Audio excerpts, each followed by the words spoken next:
शोबे उर्दू के साबिक सदर प्रोफेसर अहमद महफूज साहब हमारे साथ ख़ास बातचीत के लिए हैं। सर, जिस तरह से आज ये सेमिनार हुआ चल रहा है, कलीमुद्दीन अहमद को याद किया जा रहा है, उनके बारे में ये पहला एक रोज़ा सेमिनार है।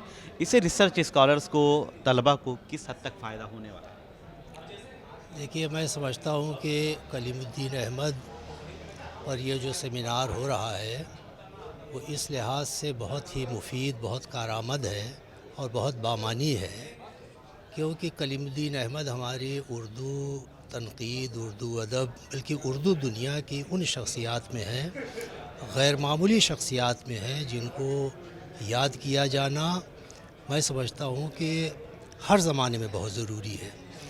अब ये अलग बात है कि कलीमुद्दीन अहमद के बारे में इस तरह इल्मी मुज़ाकरा बहुत दिनों के बाद हो रहा है, इसका लोगों को एहसास भी है। लेकिन कलीमुद्दीन अहमद की तहरीरें, उनकी किताबें, उनके ख़यालात, ख़ास तौर से उनके तनकीदी ख़यालात ऐसे हैं कि उनसे नई नस्ल को बाख़बर रहना, नई नस्ल को वाकिफ़ होना बहुत ज़रूरी है। तो इसके लिए कौमी कौंसिल बराए फ़रोग़ उर्दू ज़बान और शोबा उर्दू जामिया इस्लामिया काबिल मुबारकबाद हैं कि कलीमुद्दीन अहमद को मरकज़ में रख कर ये एक रोज़ा कौमी सेमिनार मुनक़िद किया।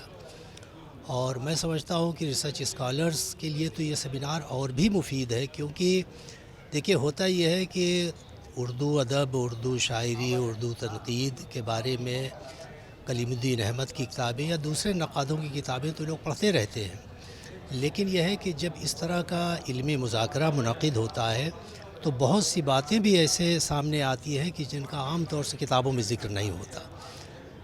ज़ाहिर है कि उर्दू के बहुत ही मुमताज़ माहिरीन, उर्दू के अदीब, नक़ाद, स्कॉलर्स यहाँ जमा हुए हैं, तो उनके जो ख़यालात हैं, उनके जो मक़ाले हैं, उनको सुनकर या उन पर जो मबाहिस क़ायम होंगे, इससे हमारे तलबा को, ख़ास तौर से रिसर्च स्कॉलर्स को बहुत फ़ायदा होगा। तो मैं समझता हूँ कि कलीमुद्दीन अहमद को याद करने का ये जो सिलसिला यहाँ एक रोज़ा सेमिनार की सूरत में शुरू हुआ है, इसका बहुत ही मुस्बत, बहुत ही मुफीद नतीजा बरामद होगा। एक सवाल सर, इसी सिलसिले में कि यहाँ पर जब बात की जा रही थी तो ये बात निकल कर आई कि कलीमुद्दीन अहमद को जिस तरह से याद किया जाना चाहिए था, उस तरह से याद नहीं किया गया। उन पर कोई सेमिनार नहीं किया गया इस तरह से। हालांकि सिलेबस में वो तमाम शोबे उर्दू में मौजूद हैं, उनको पढ़ाया जाता है। ये बात जो निकल कर आई कि उनको याद नहीं किया गया, इस पहलू को आप कैसे देखते हैं और क्या ये सच्चाई है?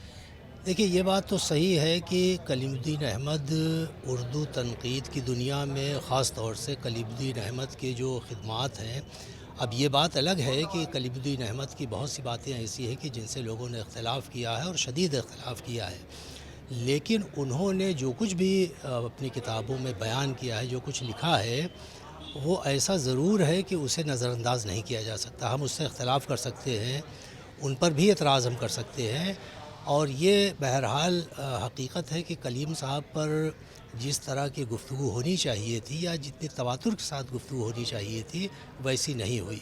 लेकिन मैं समझता हूँ कि जहाँ कुछ भी ना हुआ हो या कुछ भी ना हो रहा हो, वहाँ अगर इस तरह का एक रोज़ा सेमिनार मुनक़िद हो रहा है तो ये बहरहाल बहुत खुशाइंद है, और हम समझते हैं कि इससे एक ऐसा माहौल बनेगा कि कलीमुद्दीन अहमद के बारे में मज़ीद मुज़ाकरे या मज़ीद सेमिनार मुनक़िद होने की राह हमवार होगी, और उनकी इल्मी जो ख़िदमात हैं उसका बाकायदा मुहासबा होगा, उसके बारे में गुफ्तगू होगी और नई किताबें भी शाया होंगी। तो मैं समझता हूँ कि ये सेमिनार जो है वो इस लिहाज से बहुत ही मुफीद और बहुत कारआमद है। जी, शुक्रिया सर।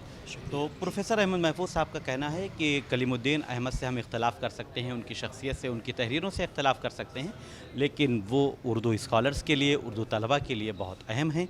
उनकी तहरीरों को पढ़ना चाहिए और उन्हें याद किया जाना ज़रूरी है। वीडियो जर्नलिस्ट आलोक सक्सेना के साथ मैं निसार अहमद खान, भारत एक्सप्रेस, दिल्ली। हमारी वीडियो आपको पसंद आए तो लाइक कीजिए, शेयर कीजिए और सब्सक्राइब कीजिए। साथ ही कमेंट बॉक्स में अपनी राय भी ज़रूर दें। और हाँ, अगर फेसबुक पर आप वीडियो देख रहे हैं तो हमारे पेज को फॉलो करना ना भूलें।